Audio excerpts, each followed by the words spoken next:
I am resident of Collinwood for YouTube, Joel Sange, joined by my buddy Patrick McCray, author of the Dark Shadows Daybook Unbound.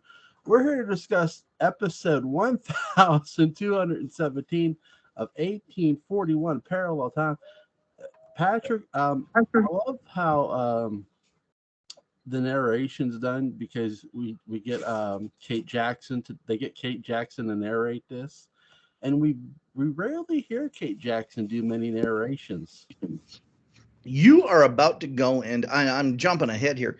You're not only are you right, not only is she fabulous, you're about to go into narrator heaven.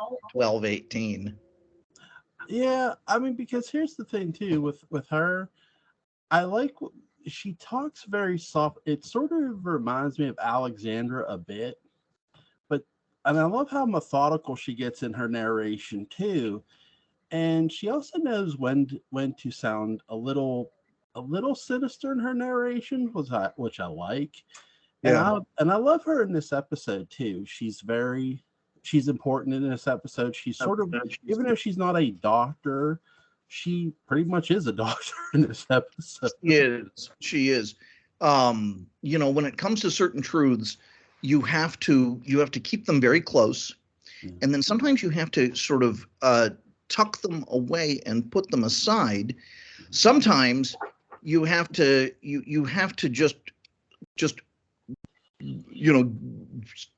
elegantly just take your distance from them, and sometimes you need to run. So you have to, and this is what she has. I mean, she's a gambler in many ways because she knows when to hold them, and she knows when to fold them, and she knows when to walk away, and she knows when to run. Yeah. What did you think of Gabriel stabbing Kendrick in this episode? He's like the Sonny Corleone now of Dark Shadows. My daddy's fighting again. He's just crazy. He's stabbing people. There's nothing new. And God bless it, because I don't want anything new. I want Gabriel stabbing people, but it's only a flesh wound. I like how you can tell how fake the knife looks in this episode, but I love how him and John Carlin are selling this very nicely. The fight sequence is really well choreographed, which I like. I like the little kick John Carlin does in this episode, kicking the knife out of his hand. Yeah. Really cool. But the door is locked, and you actually get Morgan. I like how they shoot this. You get Morgan coming down the steps. The doors are locked. There's no way out of the room, and Morgan hears them fighting, and you can hear Kendrick say, "Mr. Collins." Yeah, he knows he's out. Well, which Mr. Collins is he calling for? I don't think it's Roger. I do think it's Morgan. The great thing also is later when Morgan is going to go out and look for Gabriel for the upteenth time. Like that's going to, he's been driven crazy by the room. Morgan, mission accomplished. He just leaves through the secret exit like it's another regular door. Yeah. Did you notice that? I loved that. It's like, no, it's not a secret anymore. It's just another way out of that room. Come on. Really, too, we saw this, there's other moments we see this in DS. Way back in the beginning, you see Roger do this when he goes looking for Victoria in the West Wing. Really cool stuff. I'll tell you, this is just a side thing, but we're all excited about the possibility of a new series. Yep. Imagine it beginning like this. You have a woman with dark hair running, just like Dan Curtis imagined. And the camera's over her shoulder, and she's running through a series of really dark, dusty corridors, and we don't know where she is.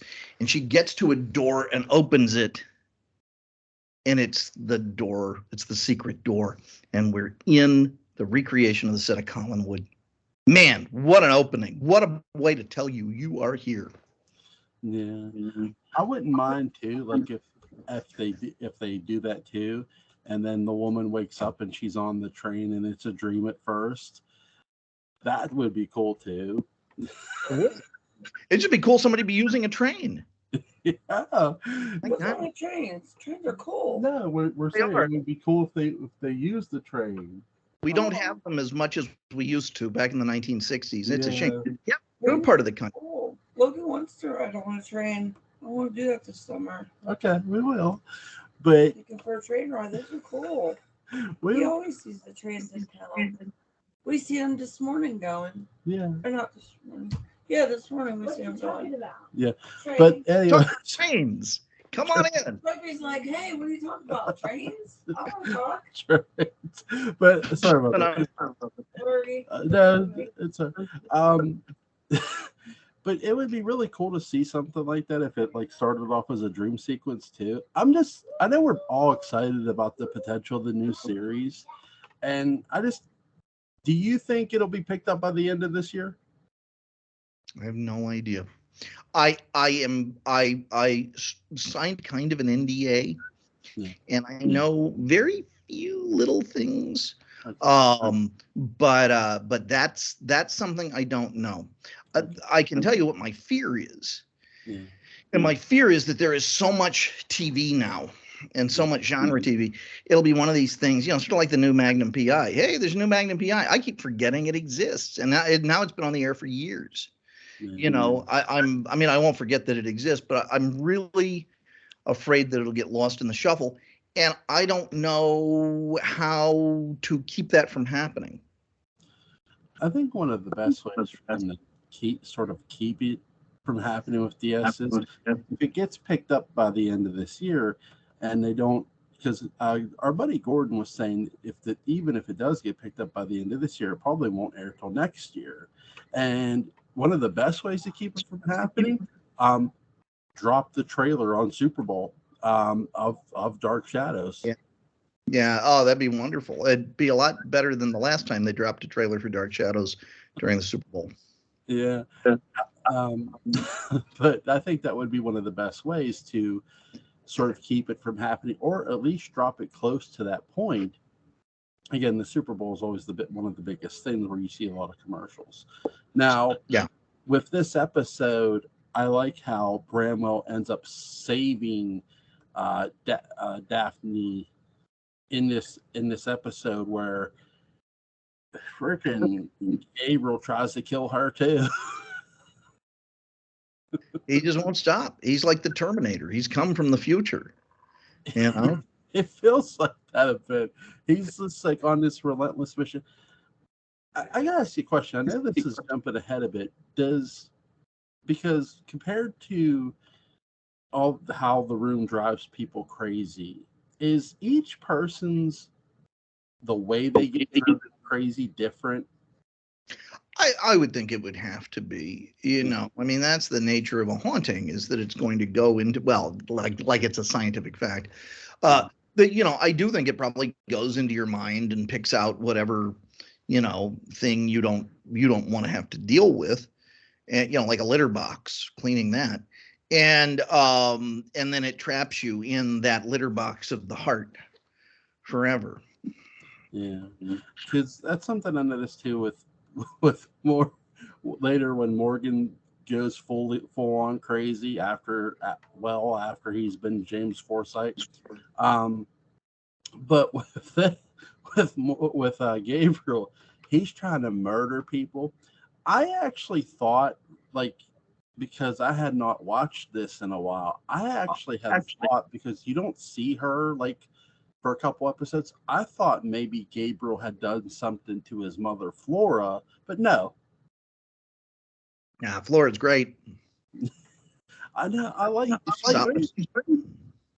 She's very different from the 1840 Flora. She's not this sort of kooky character. She's very serious, and also she's trying to help Quentin solve the mystery of the room, because Quentin's been on this crusade to solve the mystery. Now he's not in this episode, but we do get Morgan, we get Catherine, we get Bramwell, we get Daphne, and I like how in this episode too, you get a lot of movement around from Gabriel, which is really cool. And I do love John Carlin in this episode too, because he finally finds out that his sister did die in Collinwood in this episode. Yeah.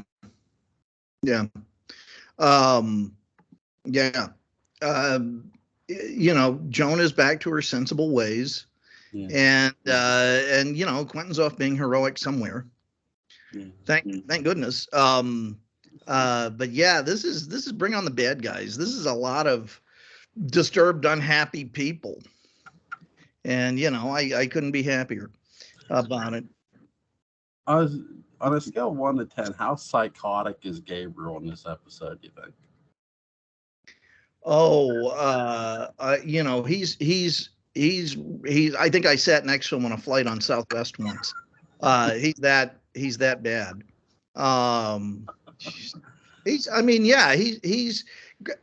there's this thing in acting about never show them your top. And that means don't go absolutely out there in anger or any strong emotion, because you want to leave some potential energy for the audience. Pennock is, he is, dare I say it, topless. Really, in that he just finds new levels to go to. And it's almost like the writers are daring him.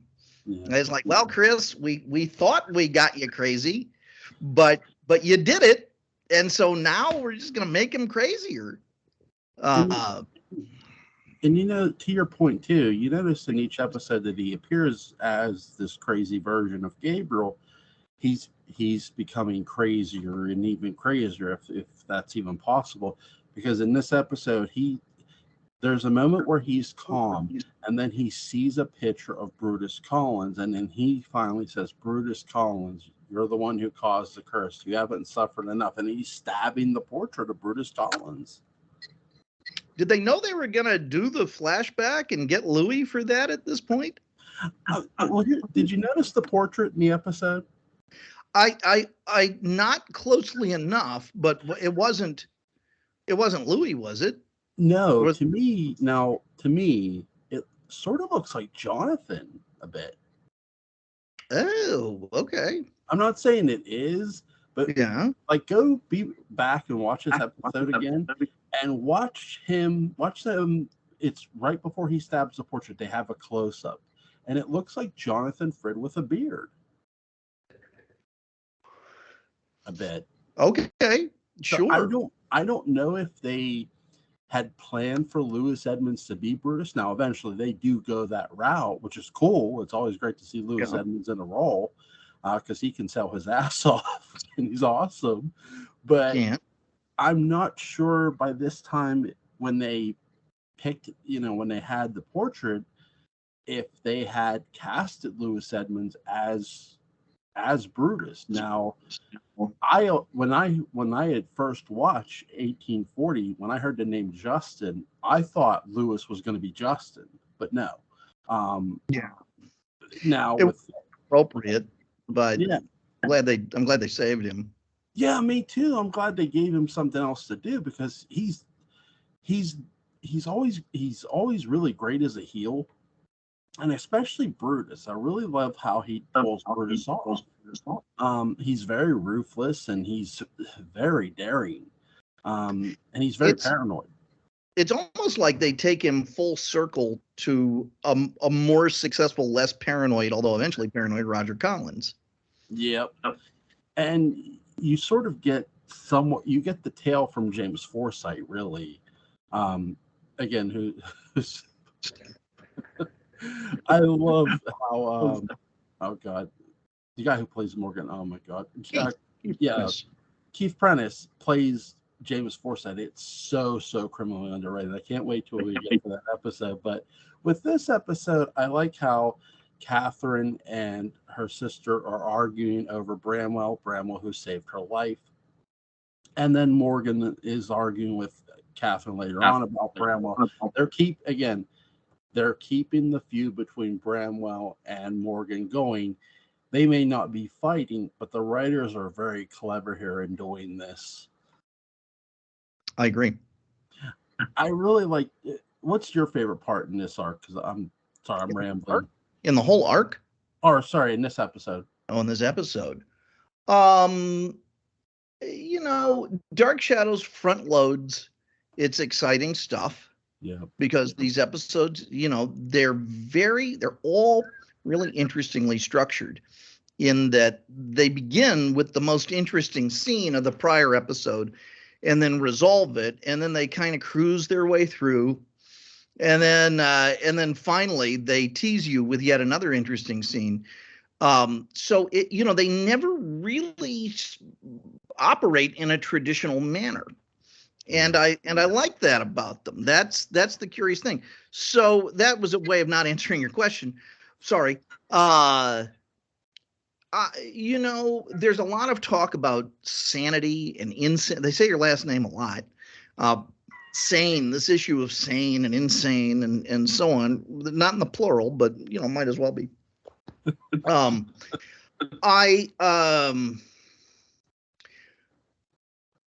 I gotta say it's gonna be the fight scene and Morgan going off to the Batmobile to find him, and then that great cliffhanger at the end, where who's he talking to? Now, I actually like that when at the Catherine is when she's talking to Daphne, and Daphne says she's going to marry Bramwell. Really, because again, you have to find a way to keep the tension going between Bramwell and between Morgan. And you have to find a way, because the one thing about this arc that I think might get confusing for some if you've never watched or even if you have, is really more, for the most part, for the largest part of these episodes, Bramwell is not your hero of this arc. That doesn't really happen till later. Quentin, as you've pointed out, is more your protagonist of this arc. He's more your hero. I wish I knew how they were going to end it before David Selby got sick. Man, I somewhat wonder if it was going to be David who went into the room with Daphne. That would have been good. But I know, but they were building up a love triangle between Morgan and Catherine, so maybe that's what, when David got sick, I sort of wonder if that's when they decided to pivot. Again, I don't know. I'm just throwing that out there. It could have been. Yeah. Well, and who knows if they were going to end 1841 parallel time there, or if the story were going to keep going and there was going to be something new after Morgan was killed. What was the next story going to be? Someone asked me to do a video about how would I get back from 1841, and I said, and I did a video, I don't know if you watched this, but I said, well, you notice when Bramwell and Daphne are married, what do they receive as a wedding gift from the family? They receive Barnabas's portrait, which is odd, even though it's Bramwell's dad. And I like how they mentioned to, oh, Bramwell, you look just like your dad. Well, no wonder. But I said that if you notice, by the end of the series, the painting is right back at the foyer where it was in the time we know and love. Now, I would have just zoomed in on the portrait, and you would have seen some waves. You would have zoomed out, the doors would have opened, and you would have heard Roger, Elizabeth, Barnabas, and Quentin all coming back through from where Roger was given the speech. That's how I would have got back. There's a goofy way they could have done it. Yeah. And no, but a good goofy way, and that's simply to have Carrie Stokes go into a trance and have a vision, near the parallel time room, and she's saying, okay, I'm going to look into the future, see what's going to happen, and she goes way too far, and she says, there's something wrong, it's not right, it's not our future, and you're there. The other thought that I had, if I were going to end the series, I would have had one other little scene, and it would have been, the camera would have gone over to Carrie Stokes, and she would have been sitting there as, they're tending to, I guess, was it Melanie who comes in? Yeah, bitten. She's bitten. And she starts focusing on Melanie to try and see what happened. And she goes and she goes and she goes. And as the camera goes in on Carrie's face, the color drains out of her and it's just black and white. And it goes into her eye and we hear a chunk, and we pull out and it's Victoria on the train. Very nice. It's so fun. And I just would have faded it out with Victoria's narration at the beginning of Dark Shadows. I like that. That's so cool. Thank you. Yeah. Yeah. Now, another way, too, which would have been fun with Carrie, would have been if she was, like you said, if she was focusing on that, or she wasn't focused, or when they brought the body in, when they brought Melanie's body in, she's standing near the portrait of Barnabas, and she has her hand on the portrait, sort of like the way Willie Loomis did, and she goes, he's alive. He's alive. Oh. And they're like, who's alive? And him, the man in the portrait, he's alive. And that's when Bramwell says, no, that's not right. No, not here. Somewhere else. And that's sort of where you start to fade back into the other time. But it's so cool to like theorize how they would have went back, you know what I mean? Now, I do love how Morgan goes headhunting for Gabriel. I mean, Morgan is. I love Keith Prentice. He's very much a badass in this episode. Yeah. And you know, I mean, we see lots of portents of things to come. Yeah. Oh gosh. Well, so while we're at it though, here's another way they could have gotten back is that they go to the, you know, whatever, whose room is it in parallel time? Whose room is the parallel time room? I don't think it's anyone's specific room. It's just the room they sort of come in and sit in. And because when Lamar Trask goes into the room, really all you see in that room is furniture. So I think it's just a room where they gathered at times. So you would have had Bromwell and Catherine going to the room, and you know, and they're talking, and they're going to have really their first actual evening together in a normal room, and the camera would just pull out over their shoulders to the doors, and it's Barnabas looking there sadly. He's looking at the parallel time room from the present. And, you know, who cares if there's a time difference? You know, this is time delay and everything in television. And he's just shaking his head. And Julia calls to him and he turns and he looks back and there's nothing in the room. And Julia says, I wish you wouldn't keep coming to this room. And he says, it only shows me something I can't have. Yeah. Or can I? And we're back. Yep.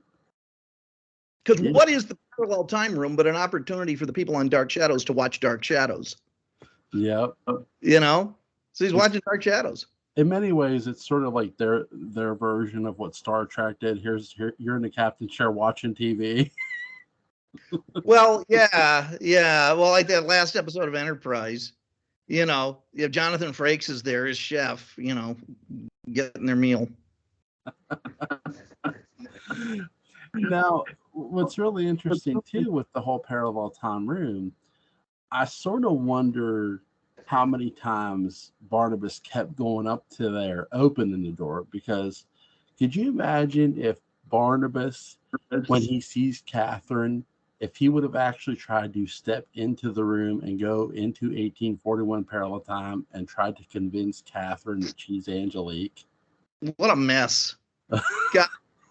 Oh God, it'd be great, but then there are two of them running around, and you know, one is his father. I know, right? Oh my god. And it's not Angelique. It just looks like her.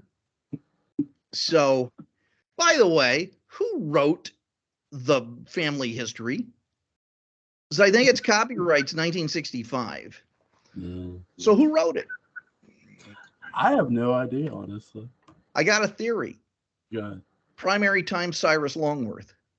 Really? Why not? Well, here's the thing. I could see it because he's somebody who's sort of entrenched into the family history in a way. Even though he's not a Collins, he's somebody who knows a lot about the Collins family in every way, shape, and form. Well, remember I said primary time. Yeah. So it's not parallel time Cyrus, so he can be similar, but different. Yeah, he's an historian in this case. And, the one person Liz trusted, maybe the stipulation was that he had to, stick to parts of the house she wasn't at. Yeah, so he wouldn't come in contact with her and stay out of the basement. Yeah, you can't go into the basement. There may be a body in there or may not be, depending on who you ask. His only source was Matthew Morgan. So the history's all weird. None of it's right. All this stuff that this stuff in 1795 that Vicky's going by, just Matthew Morgan's ramblings. I could say it. That would be interesting if it were just a regular time Cyrus Longworth, and he's talking to Matthew Morgan, and Matthew's giving all these wrong names and wrong dates, and that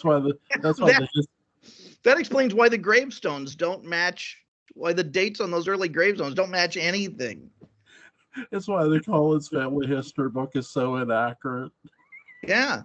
And making it up, and somehow there's some weird dimensional rift where, I don't know, the Leviathans or somebody are having to make history seem like it is in the book when it doesn't resemble anything. And Phyllis Wick knew too much. So they had to get her out of there. Yeah, Phyllis Wick definitely did know too much. Oh my God. That poor woman. Collateral. I know. Here's this girl who, and Barnabas says it too. She saw my coffin go to the mausoleum, and then she was taken to jail. It's like, man, could this woman have any worse luck?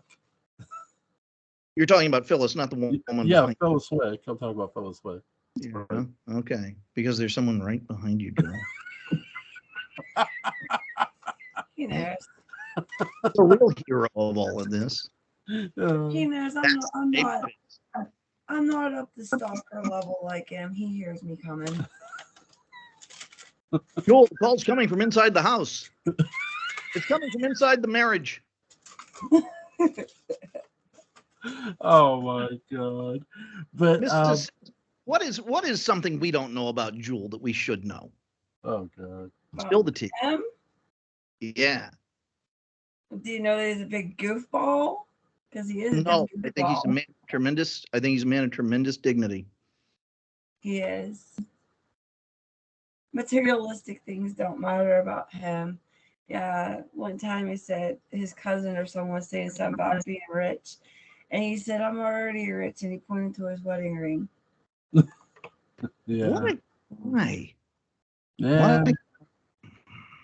He's the sweetest, kindest man I ever knew. Thank you, honey. You're very kind. I say much the same.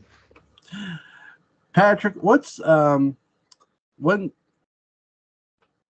next time you want to do the next episode? Whenever tomorrow, anytime you want. Before that, though, Jewel, what's your favorite scene in this episode? My favorite scene in this episode actually is the fight sequence between Kendrick and Christopher Peacock's character Gabriel. I really love the choreography, and I more love how they shot it too. And you get Morgan coming down the staircase. I know it's on a sound stage and stuff, but I more love how it's shot and executed. It's very, very well done. Well, you got to think, the writers, like the actors, the directors rather, like the writers and like the actors, have to love the opportunity to mix things up and do a real throwdown. This is the late 60s. It's the early 70s. It's the high point of TV shows with fight scenes. Wild Wild West was just on the air and Star Trek was just on the air. I want to see a flying leap kick like Captain Kirk used to do. That'd be awesome. Yeah. That's what I'm saying. So I think they really had a good time with that. And I think the actors had a good time practicing for what they hoped would be prime time. Yep. Showing off. Hey, give me a detective show. I'm ready to go. It would be nice, like when Mark B. Perry's series gets picked up, if it's in prime time. Oh, it'll be in prime time, I imagine. Yeah. But Jewel, here's the funny thing. Do we have a second to talk about something sort of related to that? I was I've been in conversation with a really brilliant gentleman and his wife, a gentleman named Park Cooper. And if you ever get a chance to get this guy on the show, get him. He's great. And we were talking about sort of what a Dark Shadows role-playing game would be like. Mm-hmm. And it really made me think about the show. And how much do you want to give it a flavor of Dark Shadows? And I think one of the challenges of the 1991 series and the 2004 pilot and the movie is that Dark Shadows really, really, really needs to take place in about 4 scenes at a time. Mm-hmm. And it needs to have no more than 5 actors per half hour. And that to me, those limitations, and only have a few, like maybe 2 locations, 2 or 3 locations every half hour, more than I think we credit it with. I think those structural restrictions really make Dark Shadows feel like Dark Shadows. Now, yes, it'd be impractical to do on a TV series, on a nighttime TV series. It'd be too high concept. But you want to make it feel like Dark Shadows? Here's the thing too, the new Night Court's sort of doing that in a way. They're keeping it very, here, there. They're not trying to open it up too much. I like the original better. Yeah, I like the original better Way too, better. but I mean, it's okay, I give them credit for not trying to do all this crazy stuff and trying to keep it confined to a courtroom like the original was. It'll be interesting if they do the same thing with the new Frasier. Yeah, absolutely. How's Thursday night for you, buddy? It is the best night of the week. I couldn't be happier. Yeah, let's do it. Is there anything you want to add before we go? Yeah. You're going to love it. As a narration junkie, Jewel, you're going to love the narration of the next one. I love all the narration. I think everybody does a bang-up job.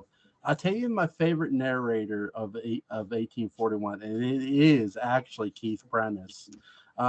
He does a really good job. He doesn't get too many, but. By the way, all of this 1841 mania has led me to write, and I just finished it, a new big essay that'll be in the forthcoming hardcover Dark Shadows Daybook Unbound that solves the riddle of the room. And Jewel, I have to thank you for that, because if we weren't studying it so closely, it wouldn't have happened. And if you notice, there's no 1841 parallel time representation in Daybook Unbound. And so this is a great opportunity to get some in. Cool. First of all, congratulations. That's cool. Can't wait to read that. To go pick up the Dark Shadows Daybook Unbound, link will be in the description box. Go pick it up on Amazon. It is well worth it.